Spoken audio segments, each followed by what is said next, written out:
찬양대 찬양 감사합니다. 안녕하십니까?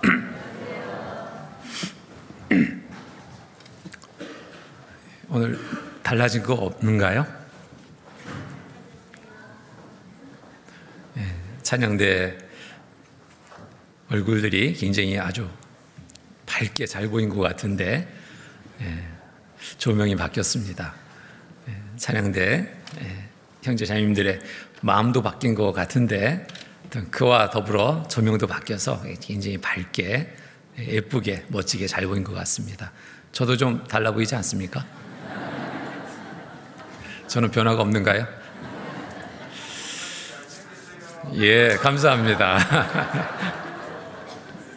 네, 오늘 말씀을 통해서 더 큰 은혜 받으시기 바랍니다. 같이 기도로 주일 말씀 함께 하겠습니다. 사랑과 은혜가 풍성하신 거룩하신 하나님 아버지 감사합니다. 구원하여 주셔서 자녀 삼아 주시고 영원한 천국에 소망 둔 삶을 갖고 살아갈 수 있게 허락하신 주님 감사합니다. 모든 삶의 시간 또한 함께 늘 동행해 주셔서 합당한 은혜로 삶을 이끌어 주신 주님 감사드립니다. 오늘도 주일을 맞아서 말씀 앞에 나올 수 있도록 모두의 형편을 살펴주시고 또 걸음을 이끌어 주신 주님, 이 시간 주시는 말씀을 또 마음에 새기고 생활 속에서 하나님의 자녀로서 온전한 삶을 이루는 모두의 삶이 되도록 도와주시옵소서. 우리의 모든 삶이 세상에 많은 이뤄진 영혼들에게 빛으로 드러나게 하셔서 마지막 때 한 영혼 한 영혼 주께 인도하는데 귀하게 쓰임받는 삶이 되게 도와주시옵소서. 이 시간 또 함께 되나 참여치 못한 우리 형제자매님들 계십니다. 어떤 형편 속에 있든지 어떠한 환경 속에 있든지 주님 도와주셔서 항상 말씀을 사모하는 마음 갖고 또 말씀 가운데 그 걸음을 옮길 수 있도록 도와주시옵소서. 또 부득이한 사정에 참여치 못했다면 있는 곳에서 주의 자녀로서 합당한 삶을 나타내 보일 수 있도록 주님 도와주시옵소서. 특별히 병 중에 계신 형제자매님들도 계십니다. 치유의 손길로 그 건강을 속히 회복시켜 주셔서 남은 삶의 시간 더 힘있게 주를 위해 살아갈 수 있도록 주님 도와주시옵소서. 이 시간 전국 또 해외 여러 지역에 말씀이 전해지고 있습니다. 전해지는 곳마다 함께 해주셔서 하나님의 말씀을 통해서 모두가 더 큰 은혜에 얻는 귀한 시간 되게 도와주시옵소서. 특별히 또 해외에서 복음 전하는 일 위에 수고하는 우리 선교사님 또 가족들이 있습니다. 주님 도와주셔서 조금도 어렵지 않고 힘들지 않고 오직 주님의 돌보심 속에 힘있게 복음 전할 수 있도록 도와주시옵소서. 특별히 태국교회와 후원교회를 맺고 있는 태국 방콕교회 또 스페인 폼페라다 아크로냐 교회의 선교사님들 더욱 함께 해주시고 그곳의 형제자매님들 모두 마음을 같이 해서 지역에 복음 전하는 일에 힘쓸 수 있도록 주님 도와주시옵소서. 이 시간 모든 시종 주께 맡기고 의지합니다. 참여한 모두에게 큰 은혜의 시간이 되도록 인도하여 주시옵소서. 거룩하신 주 예수 그리스도 이름 받들어 감사하며 간절히 기도드립니다. 아멘. 말씀 같이 찾겠습니다. 사무엘상 10장입니다. 사무엘상 10장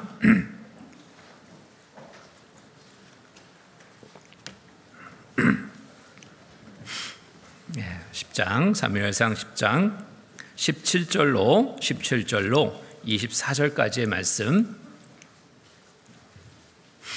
17절로 24절까지의 말씀을 제가 읽겠습니다. 사무엘이 백성을 미스바로 불러 여호와 앞에 모으고 이스라엘 자손에게 이르되 이스라엘 하나님 여호와께서 이같이 말씀하시기를 내가 이스라엘을 애굽에서 인도하여 내고 너희를 애굽인의 손과 너희를 압제하는 모든 나라의 손에서 건져내었느니라 하셨거늘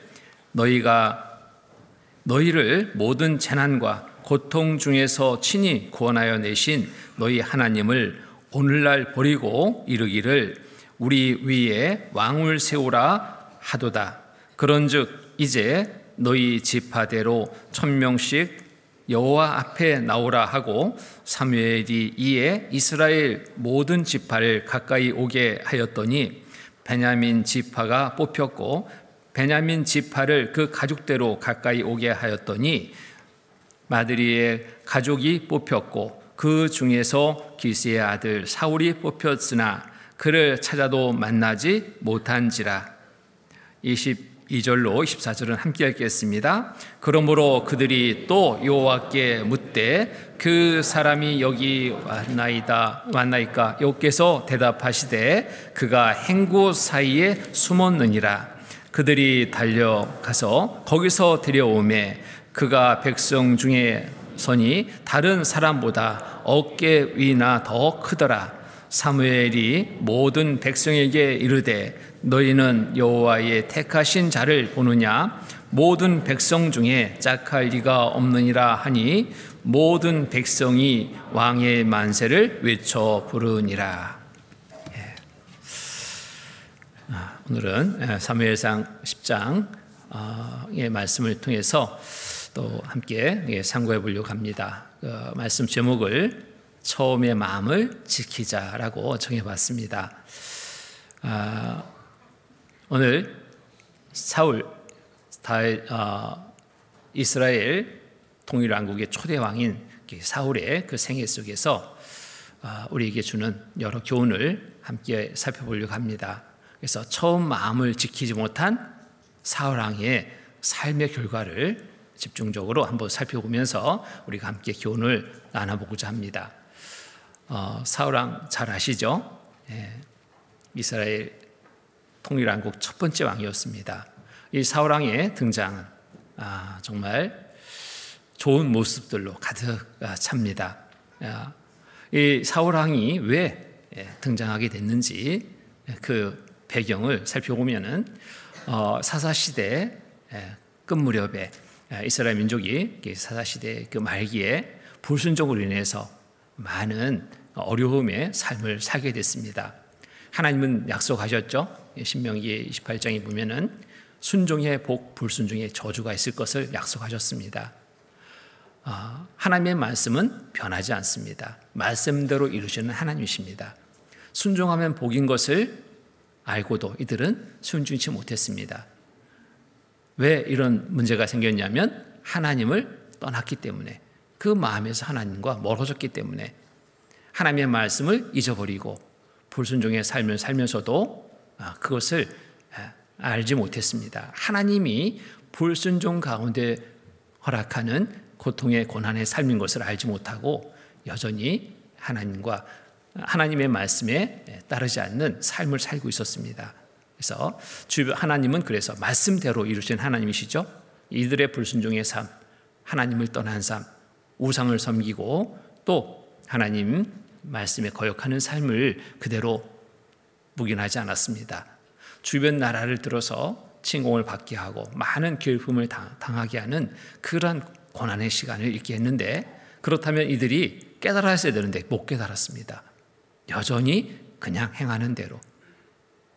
그런데 여기에서 또 문제는 이런 모든 문제를 자기들의 잘못이 어딘가를 찾아서 돌이키면 회복시켜 주시는데 돌이키지 않고 육신적인 눈이 밝아졌습니다. 하나님을 향한 눈이 밝아져야 되는데 육신적인 눈이 밝아져서 자기들이 보는 대로 이 문제를 해결하려고 합니다. 그래서 적군들을 보니까 왕이 앞에 있습니다. 우리가 이렇게 저들에게 공격을 당하고 패하는 이유는, 고통을 받는 이유는 우리에게 없는 것을 저들은 있다라고 생각한 겁니다. 우리는 왕이 없어, 저들은 왕이 있어. 그래서 우리들이 이렇게 당하는 거다라고 생각하고 당시 사사 사무엘 선지자에게 요구를 합니다. 우리에게 왕이 있어야 되겠다. 왕을 세워달라. 자, 이들의 요구에 하나님은 정말 합당치 않다라는 거 알게 합니다. 기회를 줍니다. 왕이 있었을 때 어떤 어려움이 있을 텐데 그래도 괜찮겠느냐. 기회를 줘도 이들은 기회를 마다합니다. 결국 이들의 요구대로 왕을 세우게 되는데 그 첫 번째 왕이 바로 사울입니다. 이 사울 왕의 등장을 보면은 참 좋은 모습으로 보입니다. 아주 겸손했습니다. 나 같은 사람이 어떻게 왕이 됩니까? 왕을 세우려는데 없어졌어요. 여기 보면 행구 사이에 숨어 있는 것을 끌어내죠. 22절에 보면은 그러므로 그들이 또 여호와께 묻되 그 사람이 여기 왔나이까? 여호와께서 대답하시되 그가 행구 사이에 숨었느니라. 행구 사이에 숨었습니다. 나 같은 사람이 어떻게 왕이 감히, 나는 자격이 없습니다. 정말 겸손함의 모습이었습니다. 행구 사이에 숨어있는 것을 끌어내서 기름 부어 왕을 삼았습니다. 자, 외모를 보니까요, 다른 사람과 비교가 안 되는 거예요. 짝할 리가 없는 거예요. 머리 하나는 더 있습니다. 아주 잘생겼습니다. 위쪽으로 보면은 왕이 될 자격이 충분하게 보였습니다. 그래서 보면은 그들이 달려가서 거기서 데려오매 그가 백성 중에 선이 다른 사람보다 어깨 위나 더 크더라. 드러났습니다. 사무엘이 모든 백성에게 이르되 너희는 여호와의 택하신 자를 보느냐? 모든 백성 중에 짝할 리가 없느니라 하니 모든 백성이 왕의 만세를 외쳐 부르니라. 외모를 보고 쫓는 이스라엘 백성들의 모습을 여기서 볼 수 있습니다. 자, 이들의 바람대로 정말 왕이 돼서 이스라엘 민족을 굳건하게, 나라를 굳건하게 세웠으면 참 좋을 텐데요. 사울 왕의 생애를 보면은 그렇지 못했습니다. 무엇이 문제를 야기시켰는가? 처음에 마음을 잃어버렸기 때문입니다. 처음에 이 겸손한 마음을 가지고 있었다면 그래도 나라를 굳건히 세우고 비참한 최후를 맞지 않아도 되는데 처우의 마음을 잊어버렸습니다. 여기에 이스라엘 민족의 또 잘못은 뭐예요? 하나님께 향해야 되는데 하나님께 향하고 구해야 되는데 그렇지 않았습니다. 육신적인 눈으로, 육신적인 방법으로 이 어려움을 타개하려 했던 이스라엘 민족들, 그 요구가 잘못된 요구라는 것을 또 알게 됩니다. 그래서 우리도 이 말씀을 보면서 생각해야 될 것들이 있습니다. 우리의 삶은 어떠한지. 좋은 날에는 하나님을 잘 믿는 것처럼 보이는데 정말 크고 작은 어려움 속에 우리의 마음이 먼저 어디로 향하게 되는지 이거 한번 살펴봐야 됩니다. 나를 도와줄 사람 없나? 사람을 찾고 있다면 분명 우리도 이때 당시 이스라엘 민족과 다를 바 없는 삶입니다. 어려움을 당하고 있을 때 우리가 살펴봐야 될 것은 하나님 앞에 내가 어떠한 잘못된 삶이 없나 살펴봐야 될 겁니다. 그리고 하나님께 더 가까이 하는 삶이 되야 될 겁니다. 그럴 때 하나님의 도우심 속에서 우리가 그 어려움을 극복하고 회복의 삶을 살 수 있는데, 이스라엘 민족들처럼 혹 여전히 하나님 찾지 않고 하나님과 가까이 하지 않고 세상에 이런저런 대상들을 두고 도움을 구하고 쫓는 그런 삶은 아닌가 한번 살펴봐야 됩니다. 그래서 그리스도인은 고난 중에도 또 어떤 환경 속에서도 하나님을 원망하지 말고 하나님과 멀어지지 말고 더욱더 가까이 하는 삶이 되는 것, 이것이 바로 올바른 그리스도인의 삶의 자세라고 말할 수 있습니다. 여기 왕으로 세움을 받은 사울의 초기의 성품 그리고 마음과 행실을 한번 살펴봅니다. 이대로라면 참 좋았을 텐데 어떤 성품이었냐면 아주 순종적인 그런 모습을 보게 됩니다. 그리고 또 초기에는 아주 성실하게 그 왕의 직무를 다하게 됩니다. 사무엘상 여기 접으시고요. 9장 1절로 6절 말씀입니다.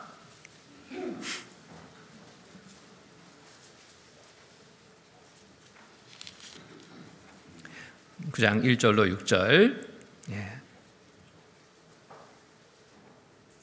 제가 읽겠습니다. 베냐민 지파 기스라 이름하는 유력한 사람이 있으니 그는 아비엘의 아들이요 스롤의 손자요 베고랏의 증손이요 아비야의 현손이라 베냐민 사람이더라. 기스가 아들이 있으니 그 이름은 사울이요 준수한 소년이라. 이스라엘 자손 중에 그보다 더 준수한 자가 없고 키는 모든 백성보다 어깨 위는 더하더라. 사울의 아비 기스가 암나기를 잃고 그 아들 사울에게 이르되 너는 한 사원을 데리고 일어나 가서 암나기들을 찾으라 하매 그가 에브라임 산지와 살리사 땅으로 두루 다니되 찾지 못하고 사알림 땅으로 두루 다니되 없고 베냐민 사람의 땅에 두루 다니되 찾지 못하니라. 그들이 숲 땅에 이름에 사울이 함께하는 사원에게 이르되 돌아가자. 내 부친이 암나기 생각은 고사하고 우리를 위하여 걱정하실까 두려워하노라. 대답하되 보소서 이 성에 하나님의 사람이 있는데 존중이 여김을 받는 사람이라. 그가 말한 것은 반드시 다 응하나니 그리로 가사이다. 그가 혹 우리의 갈 길을 가르칠까 하나이다. 여기에 왕으로 세움 받기 전에 사울의 그 모습입니다. 이 모습을 보면 참 순종적이죠. 부모의 그 말에 순종합니다. 많은 어려움이 있는데도 끝까지 그 말에 따라서 순종하는 모습입니다. 그리고 또 성실함의 모습을 보게 됩니다. 이 모습을 가지고 계속 맡겨진 왕위의 직무를 다했다면 얼마나 좋았을까. 그런데 이 순종적이고 성실한 그 모습은 곧 없어지게 됩니다. 또 이 사울 보면은요, 겸손하고 정말 온유하고 사려 깊은 자로 또 여겨집니다. 9장 21절에 보면은 제가 읽겠습니다. 사울이 대답하여 가로되 나는 이스라엘 지파의 가장 작은 지파 베냐민 사람이 아니오며 나의 가족은 베냐민 지파 모든 가족 중에 가장 미약하지 아니하이나이까. 당신이 어찌하여 내게 이같이 말씀하시나이까.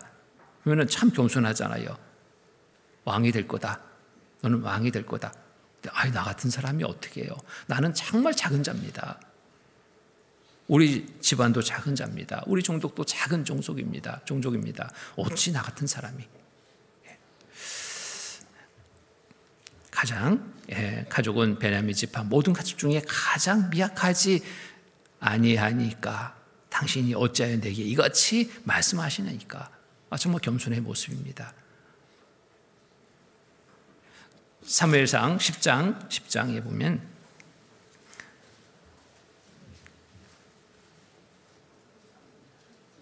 이 17절, 10장 27절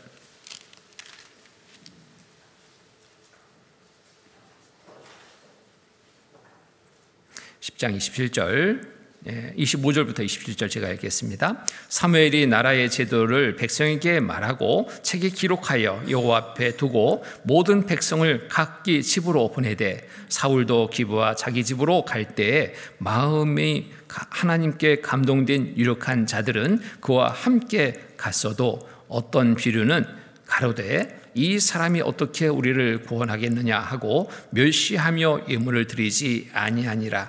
그러나 그는 잠잠하였더라. 자, 이런 한쪽에서는 정말 왕으로 인정하는데 한쪽에서는 인정치 않습니다. 그리고 막 비난합니다. 어떤 비류는 가로되 이 사람이 어떻게 우리를 구원하겠느냐 하고 멸시하며 예물을 드리지 아니하는지라. 그러나 그는 잠잠하였더라. 멸시를 받는 중에도 자기를 인정치 않는 그런 중에도 여기에 직접 대응을 하지 않죠. 이런 모습을 보면 참 온유하다라고 볼 수 있습니다. 사려가 깊다. 왕이 될 자격이 충분하다라고 여길 수 있습니다. 자, 이러한 자세도 끝까지 잘 가지고 행했다면 얼마나 좋았을까 생각이 됩니다.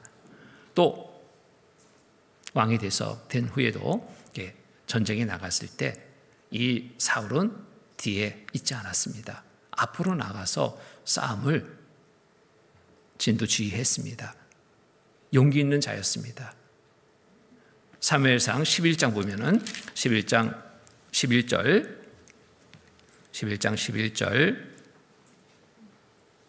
제가 읽겠습니다. 이튿날에 사울이 백성을 3대에 나누고 새벽에 적진 중에 들어가서 날이 더울 때까지 암몬 사람을 치매 남은 자가 다 흩어져 둘도 함께한 자가 없었더라.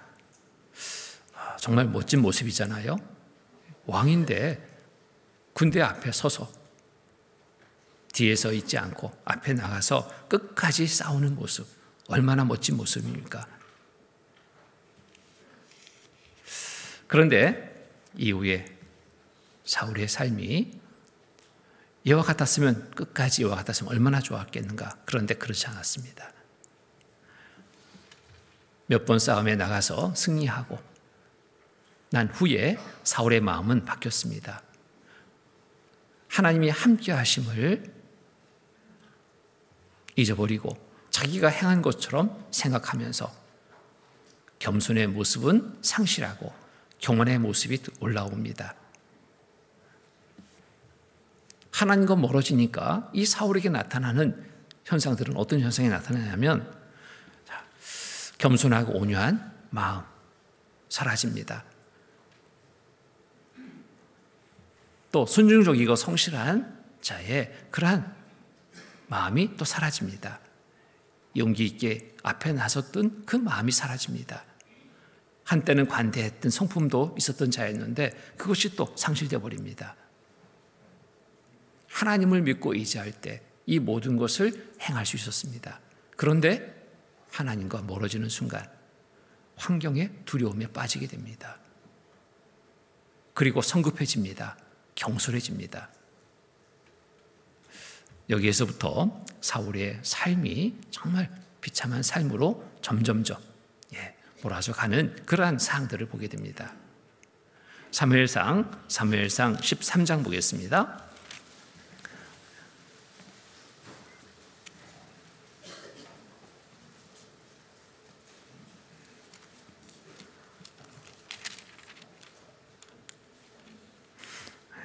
(13장) 8절로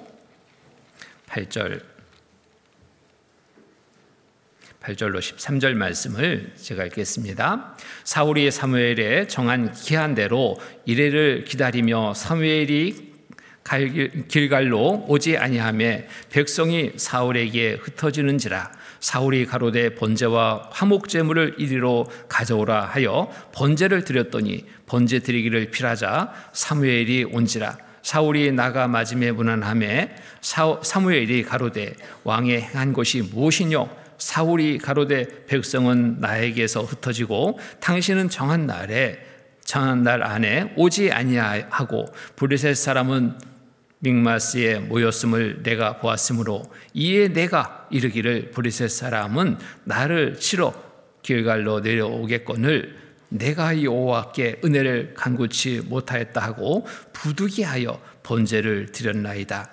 사무엘이 사울에게 이르되 왕이 망령되이 행하였도다. 왕의 하나님 여호와께서 왕에게 명하신 명령을 지키지 아니하였도다. 그리하였다면 여호와께서 이스라엘 위에 왕의 나라를 영영히 세우셨을 것이거늘. 보면은 전쟁에서 블레셋과의 전쟁에서 막 이제 계속 궁지에 몰리게 됩니다. 사무엘 선지자가 와서 함께 기도하고 하나님께 구하면 이길 수 있는데, 그래서 사무엘 선지자가 오겠다라고 하는데 그 오겠다는 기한이 지났는데도 안 오는 거예요. 주변을 살펴보니까 이거 정말 큰일 났습니다. 블레셋 사람들은 막 치러 오고 또 두려워서 백성들은 다 흩어져 버립니다. 자, 이런 상황 속에서 사울이 가장 먼저 행해야 될 일은 뭐였을까? 정말 하나님 앞에 간절히 기도하는 일이었을 텐데, 자, 이런 환경을 보고 두려워서 자기의 위치를 잃어버립니다. 자기가 온전히 행할 일을 행치 못하게 됩니다. 자기가 행할 일을 행해야 되는데 자기가 행하면 안 되는 일을 또 범해버립니다. 하나님께 여기 사무엘이 가로되 왕이 행한 것이 무엇이뇨? 사울이 가로되 백성은 나에게서 흩어지고 당신은 정한 날에 오지 아니하고 블레셋 사람은 mikmas에 모였음을 내가 보았으므로 이에 내가 이르기를 블레셋 사람은 나를 치러 길갈로 내려오겠거늘 내가 여호와께 은혜를 간구치 못하였다고 부득이하여 번제를 드렸나이다. 이 번제 드리는 것은 사무엘이 행해야 될 건데 이 위치를 범해버린 겁니다. 사무엘이 사울에게 이르되 왕이 망령되이 행하였도다. 망령되이 행한 겁니다. 이 말씀을 보면은 사울이 얼만큼 정말 당황하고 조급해하고 있는지 이 모습을 보게 되죠. 두려워 떨고 있습니다. 경솔하게 자기가 행하지 말아야 될 것까지 범해버리게 됩니다. 자, 우리도 한번 이 사울의 이러한 경솔함을 보면서 생각해 봐야 될 것이 있습니다. 우리도 어떤 환경을 만났을 때 먼저 무엇을 취해야 되는지 아는데도 그것을 행치 못할 때가 많습니다. 하나님께 먼저 묻고 하나님께 도움을 구한다면 좋을 텐데 내가 먼저 앞서는 그러한 일들은 없는지, 그리고 조금 기다리면 주실 텐데 기다리지 못해서 그렇게 행하는 일은 없는지, 인내하지 못하고 경솔함이 있는 삶은 아닌지 우리가 한번 살펴봐야 됩니다. 어떠한 상황 속에서도 내가 앞서지 않고 정말 처음처럼 끝까지 하나님을 앞에 모시고 인내하는 믿음, 이 믿음에 하나님은 은혜를 더해 주십니다. 축복해 주십니다. 처음 구원받은 직후에 우리의 마음은 오직 하나님이었습니다. 오직 예수. 그 마음이 지켜지지 않으면, 처음의 마음이 지켜지지 않으면 우리는 다시 환경 속에 이러저런 일들로 두려움에 떨게 되고 하나님과 멀어지는 그러한 계기가 될 수 있습니다. 시편 16편 말씀 보겠습니다. 시편 16편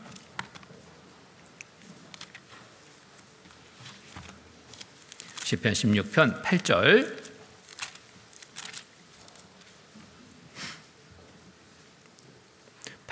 16편 8절 말씀 같이 읽겠습니다.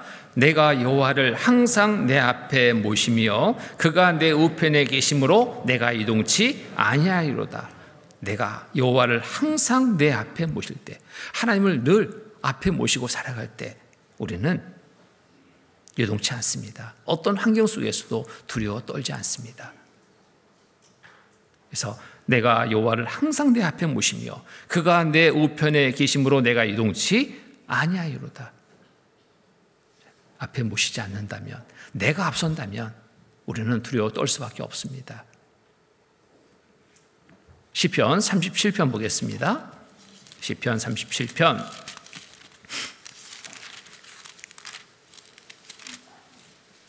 4절로 9절 말씀입니다.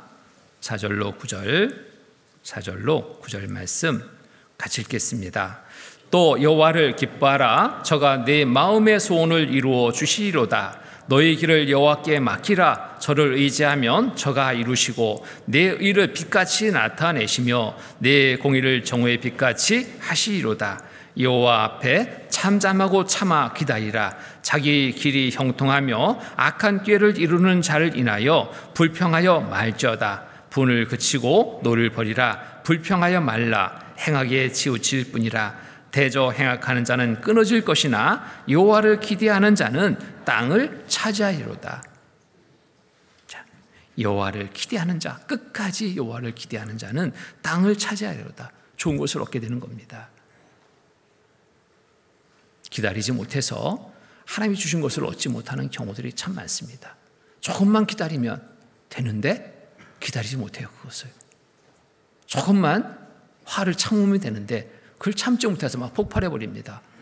그간에 아무리 관계가 좋았던 관계라도 한번 폭발한 그 화로 인해서 다 망가져버리죠. 관계가 안 좋게 되는 경우, 그 순간순간을 우리가 잘 인내할 수 있어야 됩니다. 어떻게? 나는 못합니다. 하나님의 도우심 속에서 행할 수 있는 겁니다.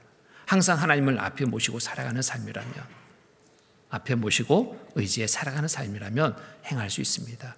믿음으로 행하는 삶이라면 끝까지 인내하며 행할 수 있습니다. 사울은 그렇지 못했습니다. 육신의 눈에 보는 것으로 더 쫓았습니다. 자기의 생각으로 더 앞서 나갔습니다. 그러니까 실패의 삶이 되는 거예요. 우리에게 주는 교훈이라고 생각합니다. 자.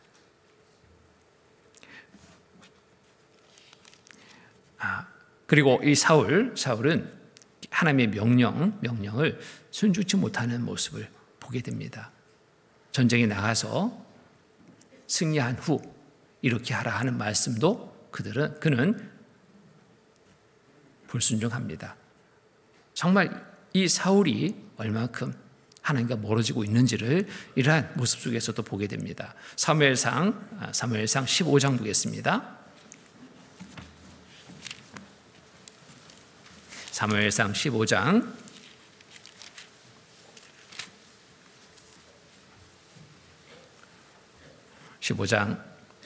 2절로 3절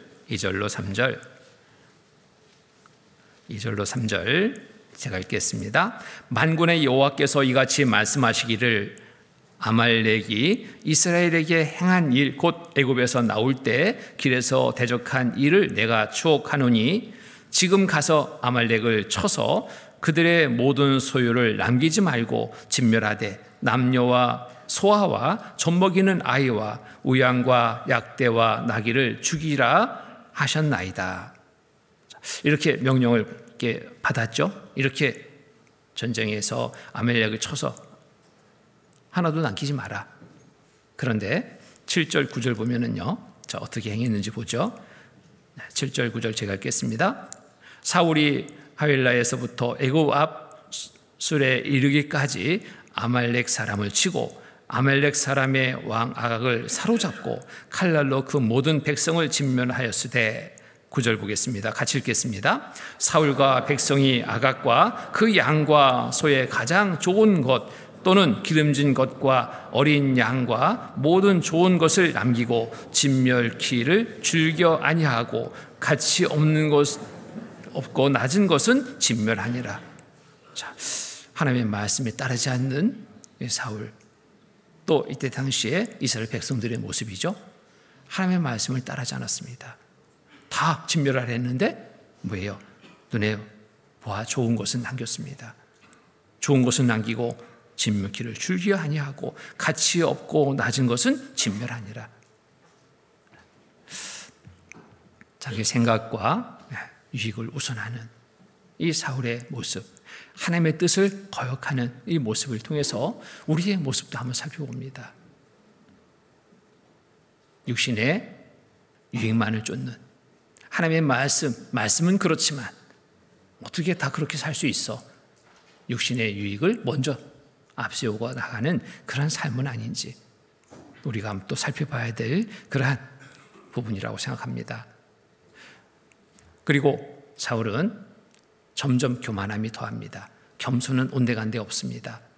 교만함이 점점 더해서 급기야는 하나님의 이름을 내야 될 자리, 자기 이름을 내게 되는, 자기가 영광을 받는 이러한 큰 죄를 범하게 됩니다.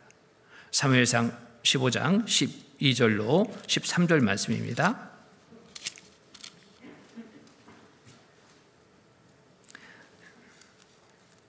12절 13절 같이 읽겠습니다. 사무엘이 사울을 만나려고 아침에 일찍이 일어났더니 혹이 사무엘에게 고하여 가로되 사울이 갈멜에 이르러 자기를 위하여 기념비를 세우고 돌이켜 행하여 길갈로 내려갔다 하는지라. 사무엘이 사울에게 이른즉 사울이 그에게 이르되 원컨대 당신은 여호와께 복을 받으소서. 내가 여호와의 명령을 행하였나이다.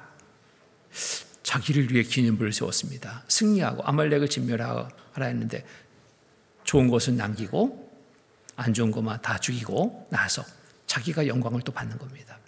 점점점 악의 악을 더하는 그러한 어리석은 삶을 살게 되죠.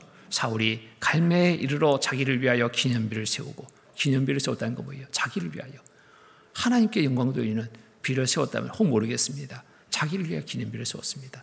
하나님과 아주 멀어진 그런 모습이죠. 돌이켜 행하여 길갈로 내려갔다 하는지라. 자, 자기의 교만과 착각 속에 빠져 있는 모습. 자, 이런 모습을 통해서 우리도 한번 살펴봅니다. 혹 교회 안에서 내가 행한 일을 기념비처럼 나름대로 세우고 있지는 않은지 우리가 한번 살펴봐야 됩니다. 또 교회에서 봉사하는 그 일에 칭찬받기를 바라고 행하고 있지는 않은지 자기를 위한 기념비를 세우는 거라 말할 수 있습니다. 이것저것 내가 했습니다. 저것도 내가 했습니다. 자기를 위한 기념비를 세우는 거예요. 그것을 행할 수 있는 힘을 주신 분 누구?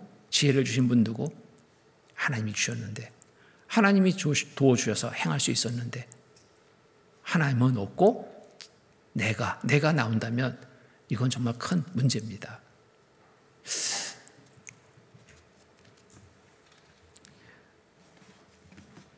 시편 49편입니다. 시편 49편.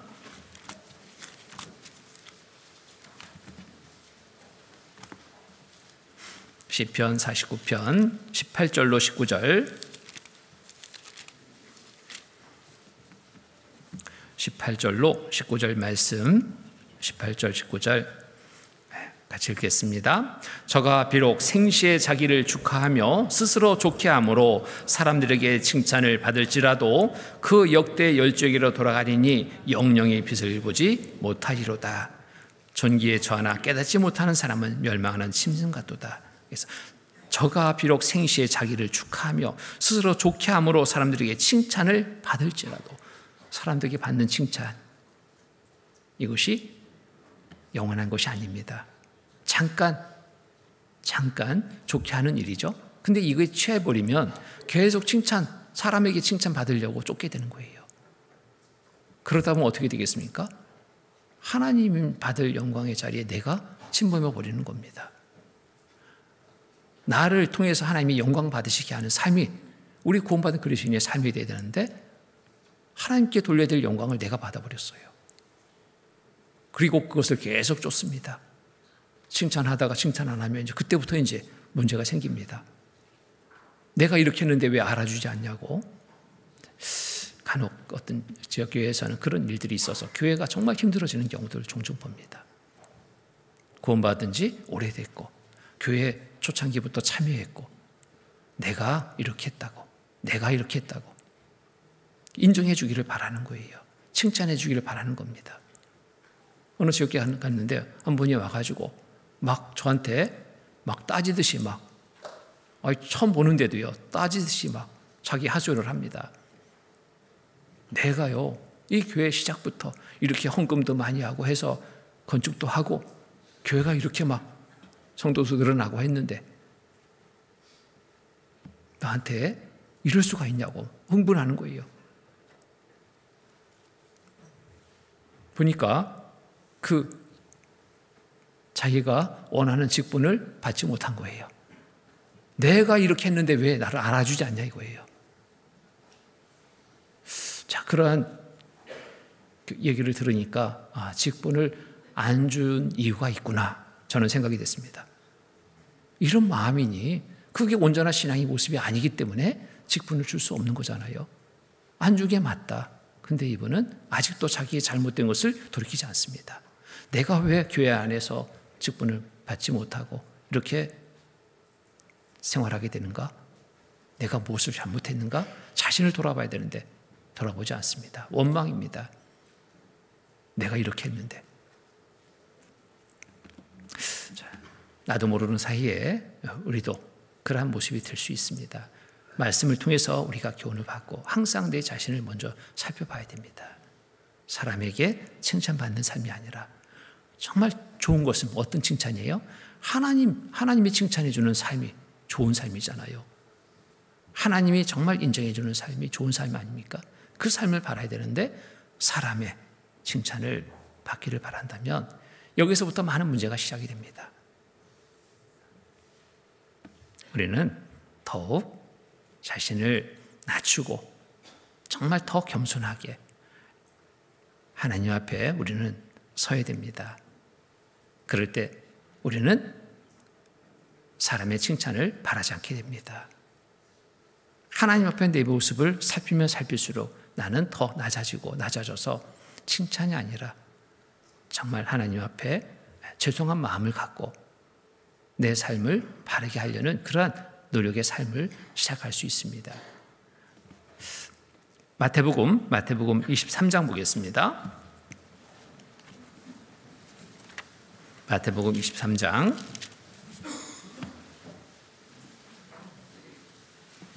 11절로 12절, 23장 11절로 12절,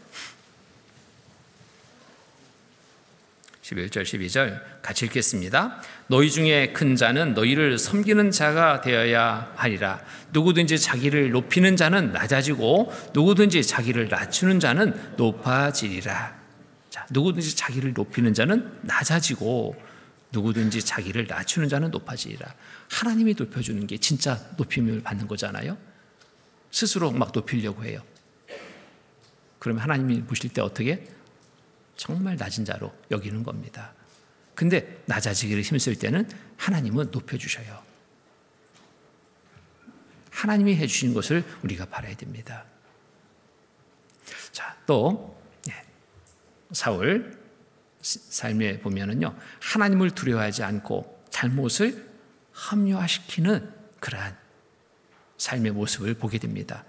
하나님을 두려워하지 않습니다. 그리고 잘못했다는 거 지적받을 때 그것을 그냥 합리화시킵니다. 이래서요, 저래서요, 어쩔 수 없는 상황에서요. 사무엘상 15장 보겠습니다. 사무엘상 15장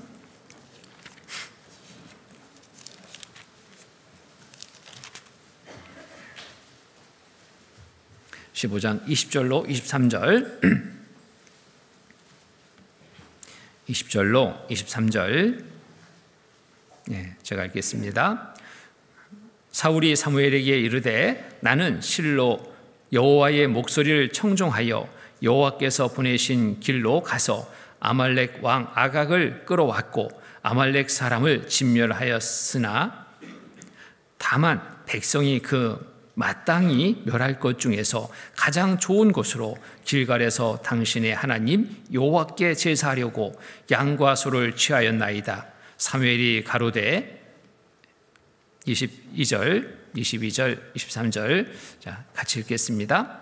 사무엘이 가로되 여호와께서 번제와 다른 제사를 그 목소리 순종하는 것을 좋아하신 것 같이 좋아하시겠나이까? 순종의 제사보다 낫고 든 것이 수양의 기름보다 나으니 이는 거역하는 것은 사술의 죄와 같고 완고한 것 사신 우상에게 절하는 죄와 같음이라. 왕이 여호와의 말씀을 버렸으므로 여호와께서도 왕을 버려 왕이 되지 못하게 하셨나이다.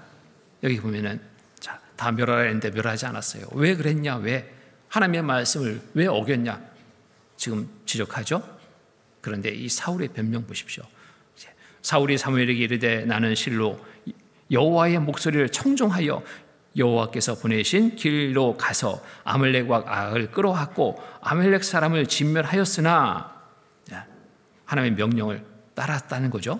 다만 여기 다만이 나와요. 다만 백성이 그 마땅히 멸할 것 중에서 가장 좋은 곳으로 길갈에서 당신의 하나님 여호와께 제사하려고 양과 소를 취하였나이다. 여기 보면은 다만 백성이 자 이쯤 되면은 자기 잘못을 지적받으면 예 내가 잘못했습니다 이렇게 나와야 되는데 누구한테 밀어요? 백성이.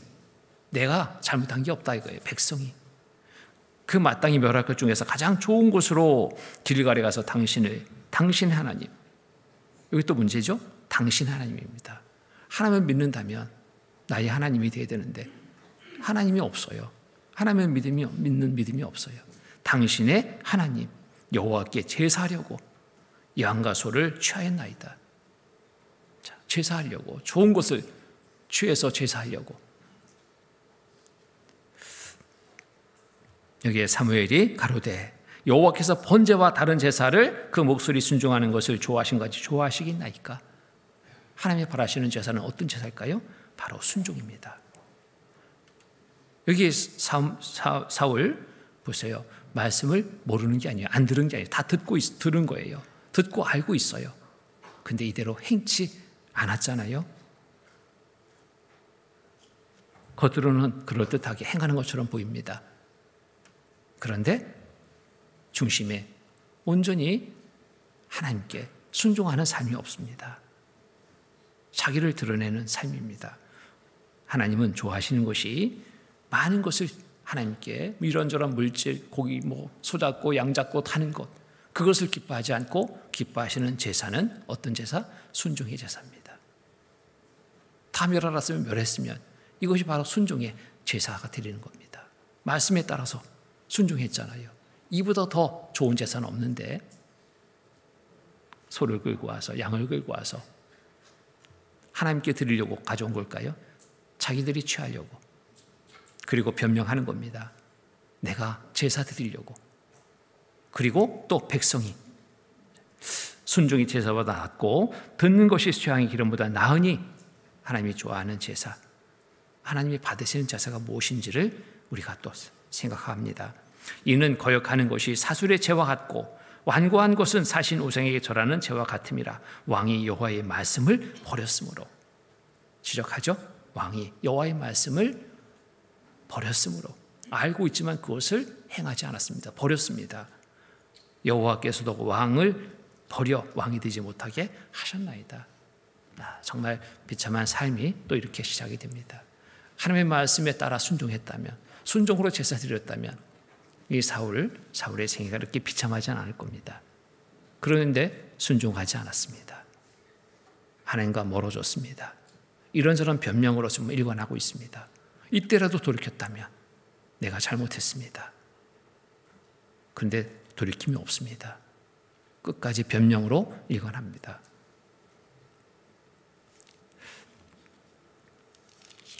결국 이 사무엘의 생애는 어떻게 끝나요? 정말 비참하게 끝납니다. 비참한 삶으로. 사무엘상 31장 보겠습니다. 31장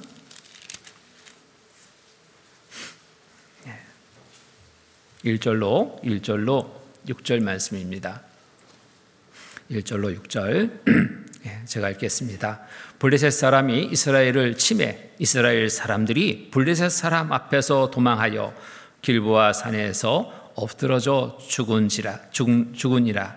블레셋 사람들이 사울과 그 아들들을 쫓아 미쳐서 사울의 아들 요나단과 아비나답과 말기수아를 죽이니라. 사울이 패전함에 활 쏘는 자가 따라 미치니 사울이 그 활 쏘는 자를 인하여 중상한지라. 그가 병기든 자에게 이르되 네 칼을 빼어 나를 찌르라. 할례 없는 자들이 와서 나를 찌르고 목할까 두려워하노라. 하나 병기든 자가 심히 두려워하여 즐겨 행치 아니하는지라. 이에 사울이 자기 칼을 취하고 그 위에 엎드러짐에 병기든 자가 사울의 죽은 것을 보고 자기도 자기 칼 위에 엎드러져 그와 함께 죽으니라. 사울과 그 세 아들과 병기든 자와 그 모든 사람이 그날에 함께 죽었더라. 참 끝이 너무너무 안 좋죠. 자식들 다 죽었습니다. 자기도 스스로 자결 합니다. 너무너무 비참하고 불행한 삶으로 마치게 됩니다. 이 이유는 뭘까요? 하나님을 떠난 삶이었습니다. 다른 게 없습니다. 말씀을 알고 있지만, 들었지만 그것을 뒤로 던져버렸습니다. 그리고 자기 생각대로, 자기 뜻대로 나갔습니다.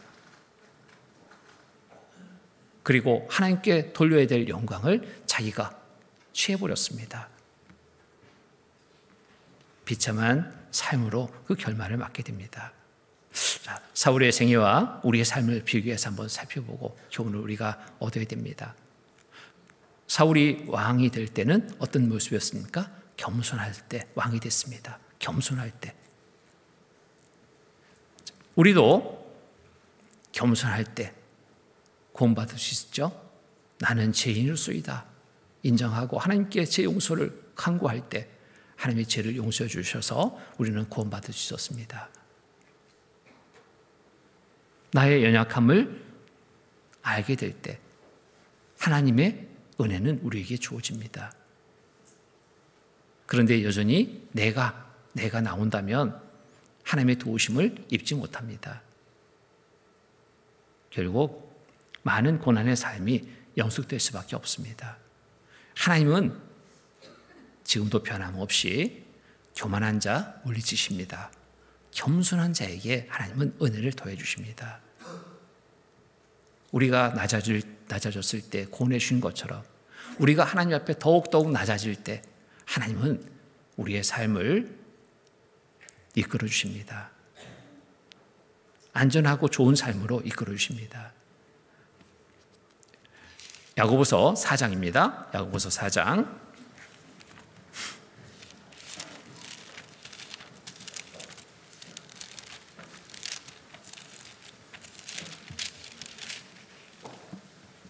야고보서 4장 6절 말씀.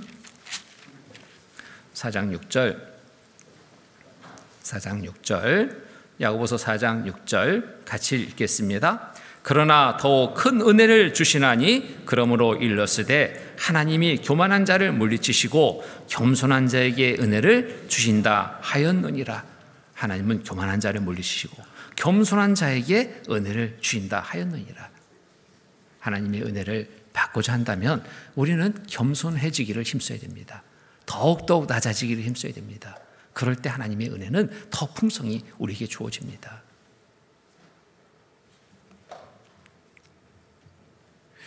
사울왕의 시작은 참 좋았죠? 충성으로 시작했습니다. 충성으로. 그럴 때 하나님은 사용해 주셨습니다. 사무엘상 11장 보겠습니다. 사무엘상 11장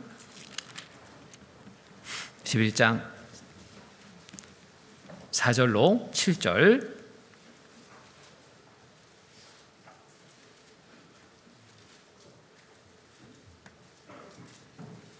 (4절로 7절) 말씀. 4절로 7절 제가 읽겠습니다. 이에 사자가 사울의 기브아에 이르러 이 말을 백성에게 고하매 모든 백성이 소리 높여 울더니 마침 사울이 밭에서 소를 몰고 오다가 가로되 백성이 무슨 일로 우느냐. 그들이 야베스 사람의 말로 고하니라. 사울이 이 말을 들을 때에 하나님의 신에게 크게 감동되매 그 노가 크게 일어나서 한 결이 소를 취하여 각을 뜨고 사자의 손으로 그것을 이스라엘의 모든 층에 두루 보내어 가로되 누구든지 나와서 사울과 사무엘을 좇지 아니하면 그 소들도 이와 같이 하리라 하였더니 여호와의 두려움이 백성에게 임하매 그들이 한 사람 같이 나온지라.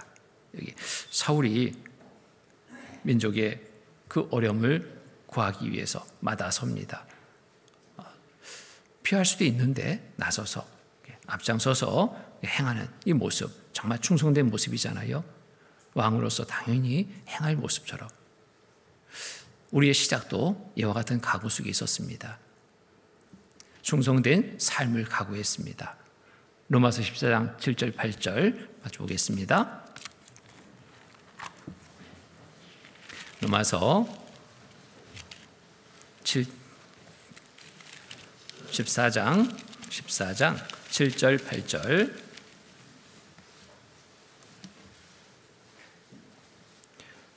8절. 같이 읽겠습니다. 우리 중에 누구든지 자기를 위하여 사는 자가 없고 자기를 위하여 죽는 자도 없도다. 우리가 살아도 주를 위하여 살고 죽어도 주를 위하여 죽나니 그러므로 사나 죽으나 우리가 주의 것이로다. 우리의 시작의 마음이었습니다. 이제 주님을 위해서 살겠다. 죽어도 살아도 오직 주만을 위해 살겠다. 살고 죽겠다. 우리의 각오였습니다. 이 각오가 온전히 충성되게 행해진다면 우리는 잘 살 수 있습니다. 그런데 이 각오를 잊어버린다면 충성된 삶을 이룰 수 없습니다. 사울의 시작의 마음, 그 마음을 지켰다면 사울은 이렇게 비참한 치욕으로 맞이 안 해도 됐습니다. 우리 또한 충성된 마음, 각오된 마음, 그 마음을 잊지 말아야 됩니다. 그리고 실행하는 그런 삶이 되어야 됩니다. 사울이 두려움 없이 나갈 때 승리했잖아요. 우리도 죽음을 두려워하지 않고 살든지 죽든지 주를 위해 오직 살고 죽으려는 그런 마음으로 나간다면 죽을까요? 하나님은 살려주십니다. 그런 경우들을 정말 종종 봐요. 육신의 질병이 중해져서 죽을 수밖에 없는 상황. 이제 그 의사들은 몇 개월, 그런데 그런 분들이 몇 개월이 아니라 몇 년을 더 사셔요. 왜 그런 삶이 있는가 보면은 하나로 딱 모아집니다. 주님을 위해서 마지막을 사는 각오로 살기 때문에 하나님 그 삶을 연장해 주고 있다는 것을 보게 됩니다. 필요하니까요. 하나님의 일을 더 하겠다라고, 그리고 나서서 온전히 그것을 행할 때 하나님은 더 기회를 주시는 것을 보게 됩니다. 우리도 마찬가지입니다. 피하는 삶이 아니라 정말 주님을 위해서 죽기를 각오하고 나선다면 하나님은 도와서 모든 삶의 시간 더 좋은 곳으로 우리에게 베푸시는 그러한 은혜를 경험하게 될 겁니다. 자, 사울 왕은 교만함으로 하나님을 떠나 실패했습니다. 사울 왕국은 결국 몰락해버렸잖아요. 최후에 블레셋 기브아에서 전투에서 대패해서 정말 비참한 최후를 맞이합니다. 교만함으로 멸망하는 사울의 최후, 우리 또 교훈을 삼아야 됩니다. 우리의 겸손함으로, 우리는 겸손함으로 믿음을 끝까지 지키며 살아가는 삶이 되어야 됩니다. 교만한 마음이라면 신앙을 성장시킬 수 없습니다. 교만한 마음은 신앙을 퇴보시킵니다. 왜요? 하나님과 멀어지는 삶이거든요. 신앙이 성장될 수가 없는 거예요. 말씀과 교제 가운데 온전히 참여치 못하게 됩니다. 교만한 마음이 들면 그래요.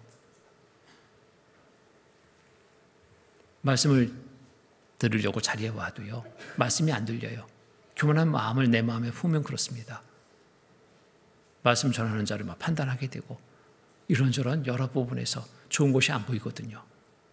내가 높아져 있기 때문에 다 하찮게 여겨지는 마음이 드는 겁니다. 간혹 그런 경우들이 있죠. 다른 교회 다니든 직분을 가진 분이 말씀 들으러 초대해서 왔습니다. 처음의 모습 너무너무 일치가 안 되는 그런 모습 봅니다. 말씀을 보자 해도 안 봅니다. 주변만 두리번 팔짱 끼고 감상하듯 관찰하듯 그냥 자기와는 무관한 것처럼 말씀을 듣는 태도, 교만함의 모습입니다. 그 안에 말씀이 들어갑니까? 안 들어갑니다. 인사치레로 한마디 하고 가죠. 많이 은혜 받았습니다. 무슨 은혜를 받았겠습니까? 이런 말씀은 초보자들이 들으면 참 좋겠네요. 자기하고는 관계없는 말씀으로 여긴 거예요. 뭐 때문에? 교만한 마음 때문에. 우리 구원받은 그리스도인들도 이러한 실수를 범할 수도 있습니다. 구원받은 연수, 이것이 나도 모르게 교만케 할 수도 있습니다. 내가 많이 안다라고 생각하는 순간 나는 교만에 빠지게 됩니다. 말씀 앞에 우리의 모습은 항상 겸손의 모습이어야 됩니다. 계속되는 반복되는 그 집회에 참여할 때도 어떤 자세가 하나님이 주신 은혜를 더 풍성히 얻을 수 있는 자세일까요? 전에 다 들었어, 다 알고 있어, 한 말씀도 안 들어갑니다. 처음 듣는 말씀처럼. 그 자세가 바로 하나님의 은혜를 받을 수 있는 자세입니다. 우리가 어떤 일이든지 계속 반복적으로 행하다 보면 나도 모르게 어떤 습관에 쌓이게 됩니다. 자, 오늘 이제 임원 발표를 하게 되는데요. 임원들도 그렇습니다. 계속 몇 년간 계속 반복적으로 그 봉사를 하다 보면 자기도 모르게 점점점 습관적으로 행하게 됩니다. 처음에 마음을 가져야 되는데 처음 마음을 잊어버렸습니다. 그리고 내가 뭔가 많이 안다 생각하는 순간 세세하게 살피지 못하게 됩니다. 오늘 임원 발표를 하는데 임원 되시는 우리 형제님들 이 마음을 갖기를 부탁드립니다. 지난 시간은 없습니다. 2023년까지 내가 무슨 봉사를 했습니다. 임원을 맡아서 봉사했습니다. 이거 다 잊어버려야 됩니다. 오늘 처음 내가 임원으로 직분을 받았습니다. 처음으로 구역장을 맡았습니다. 처음으로 이런 봉사 직분을 받았습니다. 처음 그 직분을 받았을 때 그 마음을 가져야 됩니다. 그것을 회복해야 됩니다. 처음 직분을 받았을 때, 구원받고 처음 직분을 받았을 때 어떤 마음이었던가요? 정말 두렵고 떨림의 시간이 아니었던가요? 하나님 어찌해야 됩니까? 도와주십시오. 난 지혜가 없습니다. 난 경험도 없습니다. 난 모르겠습니다. 어떻게 해야 됩니까? 간절하게 기도해 시간 속에서 그 직분 시작하지 않았던가요? 근데 반복적으로 행하다 보면 그 간절함이 없어져요. 시작의 마음을 가지셔야 됩니다. 처음의 마음을 가지셔야 됩니다. 그 마음을 갖지 않는다면 나도 모르게 높아져서요, 교만함의 위치에 가지고 하나님이 주시는 은혜를 얻지 못할 수도 있습니다. 판단하게 되고 정죄하게 되고 책망하게 되고 나도 모르게 하나님 자리에 앉아서 행하게 되는 그런 큰 문제를 야기시킬 수 있습니다. 그래서 가장 낮은 자세, 그 자세로 하나님께 오직 간절히 기도하고 시작하는 그러한 자세가 온전히 그 직분을 수행할 수 있는 자세가 될 겁니다. 잠언 18장 보겠습니다. 잠언 18장.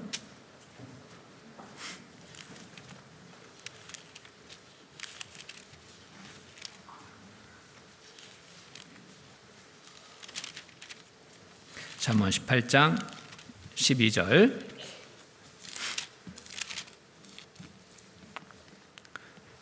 18장 12절 말씀 같이 읽겠습니다. 사람의 마음의 교만은 멸망의 선봉이요 겸손은 존귀의 앞잡이니라. 사람의 마음의 교만은 멸망의 선봉이요 겸손은 존귀의 앞잡이니라. 자, 교만을 버려야 됩니다. 교만한 마음 버려야 됩니다. 난 교만하지 않아. 그것이 어찌 보면 교만한 마음일 거예요. 정말 겸손해지기를 힘써야 됩니다. 잠언 16장 18절. 16장 18절로 20절 말씀입니다. 18절로 20절 같이 읽겠습니다. 교만은 패망의 선봉이요 거만한 마음은 넘어짐의 앞잡이니라. 겸손한 자와 함께하여 마음을 낮추는 것이 교만한 자와 함께하여 탈취물을 나누는 것보다 나으니라. 상가 말씀에 주의하는 자는 좋은 것을 얻나니 여호와를 의지하는 자가 복이 있느니라. 교만은 왜 있을까요? 하나님을 의지하지 않기 때문에, 하나님과 멀어져 있기 때문에 교만함이 들어오는 겁니다. 하나님을 더 가까이 하면 나는 교만해질 수가 없어요. 사람 앞에서는 내가 이것도 잘하고 저것도 잘하고 내세울 수 있어요. 근데 하나님 앞에 내세울 게 뭐가 있을까요? 항상 부족한 내 자신을 발견하게 됩니다. 하나님 앞에 서면은 내 부족한 모습이 발견되는 거예요. 더더욱 발견되는 겁니다.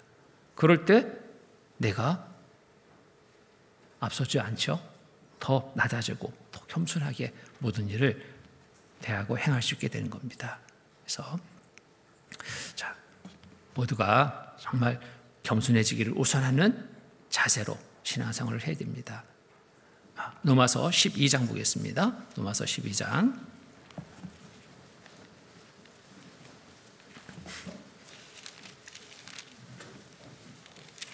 로마서 12장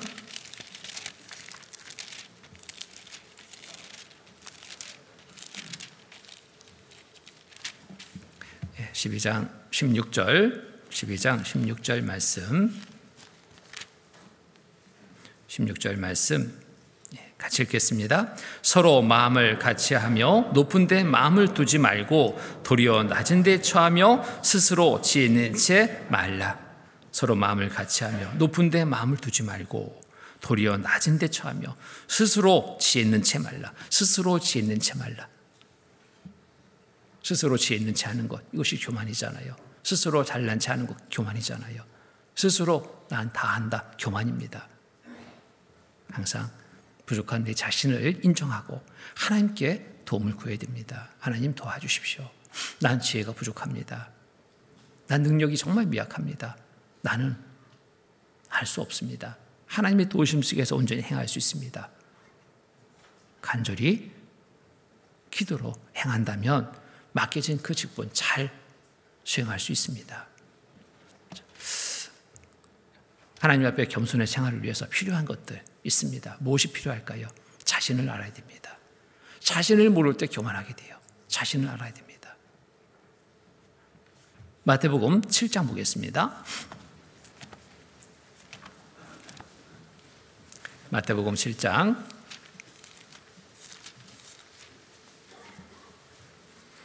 3절로 7장 3절로 5절 말씀 3절로 5절 7장 3절로 5절 같이 읽겠습니다. 어찌하여 형제의 눈 속에 있는 티를 보고 네 눈 속에 있는 들보를 깨닫지 못하느냐? 보라, 내 눈 속에 들보가 있는데 어찌하여 형제에게 말하기를 나로 내 눈 속에 있는 티를 빼게 하라 하겠느냐?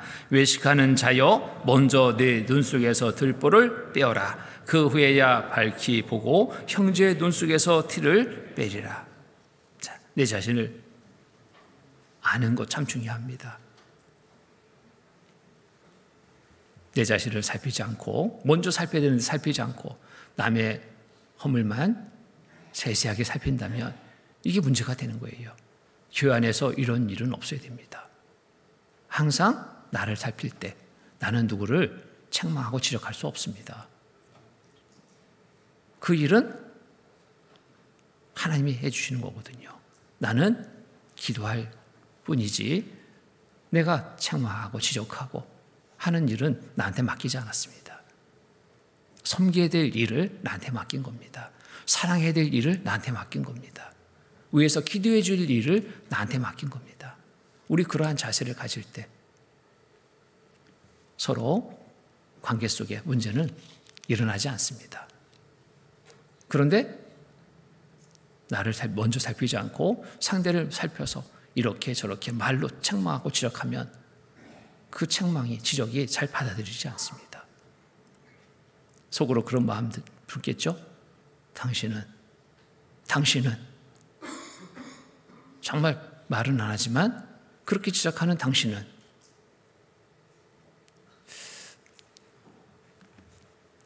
누구든 그런 부분에서 나는 잘하고 있어 라고 말할 수는 없을 겁니다. 말씀을 비춰볼 때는 모두가 다 부족한 것 발견됩니다. 나를 먼저 살피는 것, 이것이 바로 우리가 겸손의 생활을 실천하는데 정말 중요한 부분입니다. 또 하나님 앞에 극히 아주 미천한 존재임을 인정할 때 우리는 겸손해집니다. 하나님 앞에 서야 됩니다. 하나님 앞에. 사람 앞에서 아닌 하나님 앞에서 내 자신을 살피니까 나는 정말 미천한 존재입니다. 너무너무 작은 자입니다. 이것을 우리가 깨닫게 될 때, 항상 생각할 때 우리는 겸손해집니다.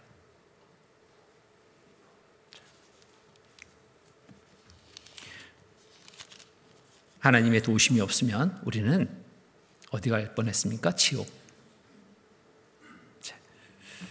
하나님 도우심 속에서 살고 있다는 거 우리는 잊지 말아야 됩니다. 하나님과 나와의 관계에 더욱더 가까워지기를 힘써야 되는 거예요. 또 자신의 옛 것들을 버릴 때 우리는 겸손해집니다. 모든 일상생활 속에서 그래요. 옛 것들이 뭘까요? 구원받기 전에 또 지금도 세상에서 어떤 신분, 지위, 명예, 재물 이런 것들을 앞세우면 우리는 그 있는 것으로 또 가지고 있는 것으로 나도 모르게 자랑하게 되고 높아지려는 마음을 갖게 돼요. 상대를 무시하고 멸시하는 마음을 나도 모르게 갖게 됩니다. 내가 지위가 높아요. 내가 많이 배웠어요. 나는 또 부자예요. 근데 없는 자, 지식이 없는 자, 못 배운 자, 보면은 멸시하지 않겠어요? 내가 그것을 잇따라고 그것을 내세운다면 나도 모르게 그로 인해서 나는 교만하게 되는 겁니다. 자, 겸손해지는 삶이 되어야 됩니다. 전도서 1장 보겠습니다. 전도서 1장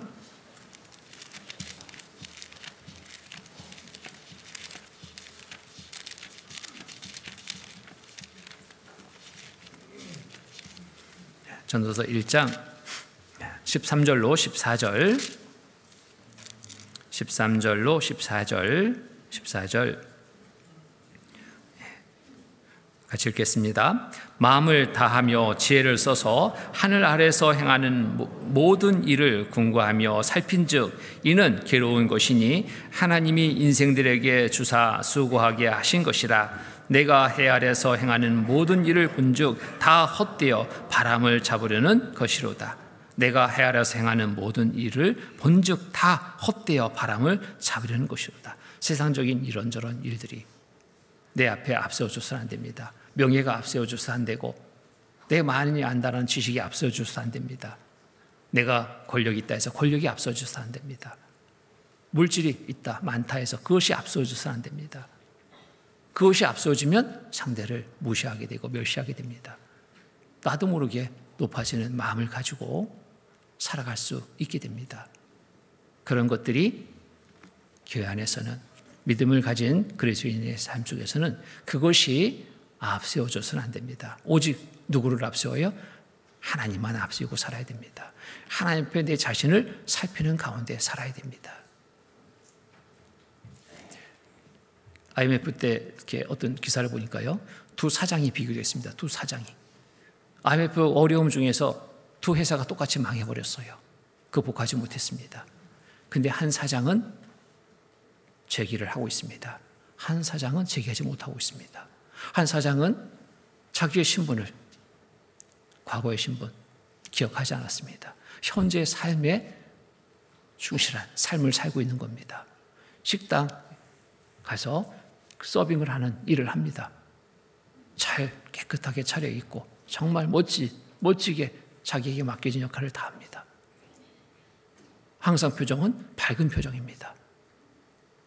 그 얼굴 손님들이 볼 때 너무너무 좋아 보이는 거예요. 아주 멋진 신사가 접시를 들고 왔다 갔다 하며 서빙을 합니다. 한때 중소기업, 꽤나 규모의 중소기업의 사장이었는데, 직원들도 많은 그 회사의 사장이었는데, IMF라는 그 어려움을 겪고 망해버렸는데 그 옛 신분을 기억하지 않았습니다. 현재의 삶에 정말 충실하게 살아가는 모습, 누가 봐도 좋은 모습이었습니다.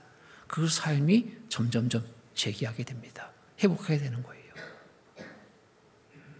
그런데 한 사장은 서울역 지하의 노숙자로 전락해버렸습니다. 내가 사장인데 그것만 잡고 있는 거예요. 한때 이렇게 잘 나갔던 내 사장인데 내가 어떻게 힘든 일을 하겠냐? 못하는 겁니다. 무능력에 빠져버립니다. 그 삶이 망해버렸습니다. 삶이 그 사업 망한 것으로 끝나야 되는데 그 삶의 전체가 망해버렸어요. 왜? 이것을 버리고 이것을 잡고 이 차이입니다. 이 세상의 것들 우리는 다 내려놔야 됩니다. 하나님의 자녀로서의 신분을 가지고 하나님의 말씀에 우선되는 삶을 살아가는 것, 이게 우리가 잘 살 수 있는 비결이 되는 거예요. 어떤 한 그 분이 말씀 들으러 왔는데요, 너무너무 말씀을 잘 들어요. 나중에 이렇게 상담하면서 그 사정을 들어봤습니다. 어떻게 말씀 듣게 됐습니까? 예, 이래서요. 가정이 너무너무 어려운 거예요. 남편은 누워있고 식물인간처럼 아무것도 못합니다. 자기가 다 해야 되는 거예요. 교회 가면 하나님으로 인해 위로받을 수 있을까? 교회 갔습니다.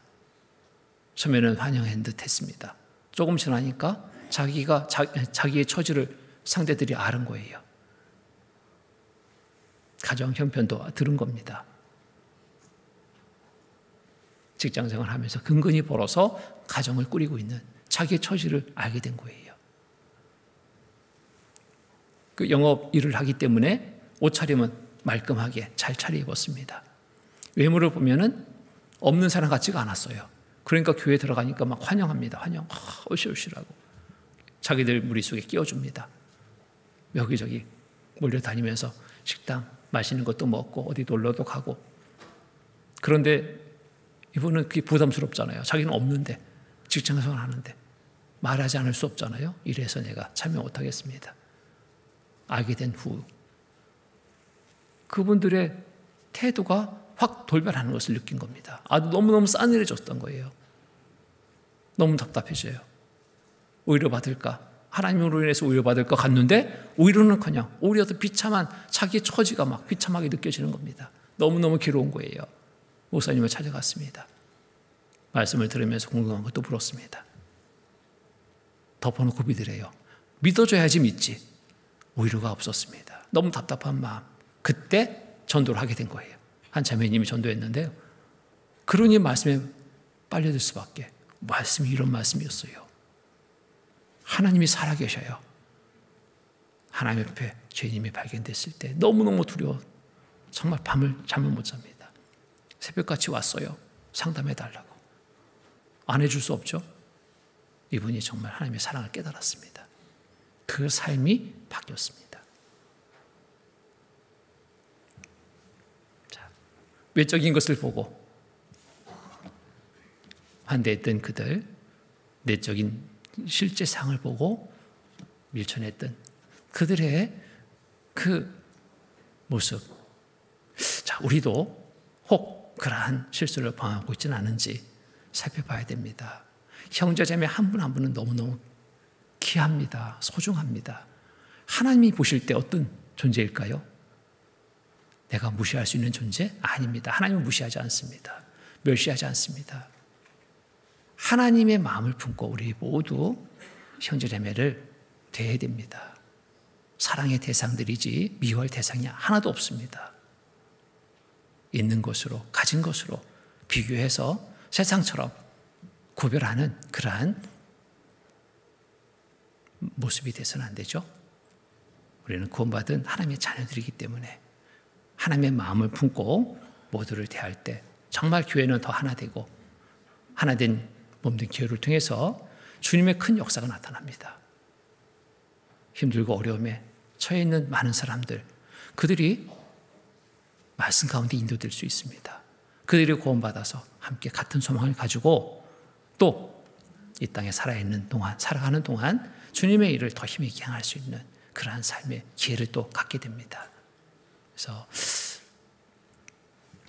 겸손의 자세, 누구에게나 우리가 가져야 될 자세입니다. 그리고 겸손하게 우리 모두를 대할 때 우리에게 맡긴 또 사명도 다할 수 있는 삶이 될 수 있습니다. 그래서 겸손을 실천하기 위해서 우리는 정말 최소한 아침 저녁으로 무릎을 꿇어야 됩니다. 여기서부터 겸손이 시작이 돼요. 어떻게 무릎을 꿇어요? 하나님 앞에 기도의 시간을 가져야 됩니다. 무릎을 꿇어야 됩니다. 하나님 앞에. 그래야지 겸손이 거기서부터 시작이 돼요. 하나님으로 인해서 겸손해질 수 있지 내 생각으로 겸손해지지 않습니다. 무릎을 꿇어야 됩니다. 아침에 일어나서 하나님 앞에 무릎을 꿇고 하루의 삶을 아뢰고 도움을 구합니다. 하나님과의 관계 속에서 살아가는 시간은 겸손해질 수 있습니다. 그런데 하나님과 멀어지는 순간에 교만에 올라옵니다. 아침, 저녁으로 무릎을 꿇는 삶이 되어야 됩니다. 낙타는 하루의 시작을 무릎 꿇고 시작한다고 그래요. 주인 앞에 무릎을 꿇는데요. 왜? 짐을 싣기 위해서. 마치는 시간은 저녁에 또 무릎을 또 꿇어요. 짐을 드리라고.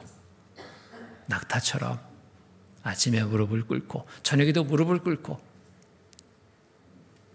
우리 주인 대신 하나님 앞에 우리가 정말 겸손함의 자세를 가지고 살아야 되겠습니다. 처음에 그 마음을 잃어버려서 망해버린 사울 왕의 삶을 우리가 교훈받습니다. 시작의 마음, 이 마음은 누구나 다 좋은 마음이에요. 구원받은 직후에 그 시작의 마음은 누구나 좋은 마음입니다. 그 마음을 잃지 말아야 됩니다. 임원을 맡았을 때 처음에 시작의 마음은 모두가 다 좋은 마음입니다. 이 마음을 잃지 말아야 됩니다. 끝까지 주님 앞에 서는 그날까지 시작의 마음을 잃지 않고 잘 지켜 살아가는 우리 모두의 삶이 되도록 살아야 되겠습니다. 같이 기도하시겠습니다. 거룩하시고 자비로우신 하나님 아버지, 감사합니다. 한 시간 말씀을 통해서 또 우리에게 교훈을 주시니 감사합니다. 사울왕의 생애 속에서 무엇이 잘못된 삶이었는지를 또 알게 하시니 감사합니다. 실패하지 않는 삶이 될 수 있게 하나님 앞에 서는 그날까지 우리에게 맡긴 또 사명 다할 수 있는 삶이 될 수 있게 주님 늘 돌봐주시고 이끌어 주시옵소서. 무엇보다도 하나님 앞에 우리의 모습을 늘 살펴서 더욱더 낮아지기를 힘쓰는 가운데 겸손을 실천할 수 있는 삶이 되게 도와주시옵소서. 또 시작의 마음을 잃지 않고 끝까지 시작의 마음으로 우리에게 맡긴 역할 다 할 수 있도록 주님 도와주시옵소서. 이제 2023년을 또 마감하는 시점입니다. 새롭게 맞이할 새해 더 힘차게 주의 자녀로서 온전한 삶을 이루는 우리 대국교회 온 형제 자매님들 되도록 도와주시옵소서. 이 시간 이후에 있을 또 모든 일정 속에서도 함께해 주셔서 은혜로운 시간 되도록 인도하여 주시옵소서. 거룩하신 주 예수 그리스도의 이름 받들어 감사하며 간절히 기도드립니다. 아멘.